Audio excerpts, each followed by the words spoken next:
乡亲啊，继续来看这个县市长的选举，外围非法的搅拌是愈开愈多。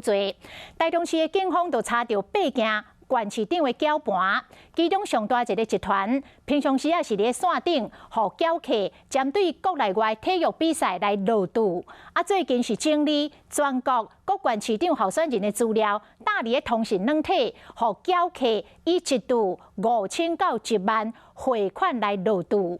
就今日影响到选举的结果，这警方是正积极咧抓这选举的搅拌。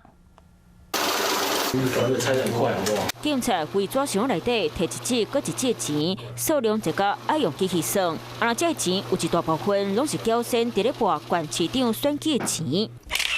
台中警察发现，这个非法集团会先整理好全台湾各县市长的候选人资料，可利用通讯软体打出亲像选举公布图，亲像有人问台北就会有电视中蒋万安、黄珊珊3个人的赔率，不过有民众骂对蒋万安1万收少，总价就回讲赔率就是安尼。民众阁问台中看过图表了后，就直接划落赌1万。以每注新台币5000元到1万元的赌资，透过汇款作为入金的方式，向赌头下注，等到选举结束，再依开票的结果来算出赔率出金。警察调查，这个集团平常时也是伫咧经营国内外体育比赛，不过最近可能看到国内选举事件，就开出选举的搅拌，而且毋那一个集团，即摆台中拢总调查到8件选举的搅拌，加上别个非法的得州、去这帮六合彩，拢总查扣5000多万现金、名牌卡棒和名车。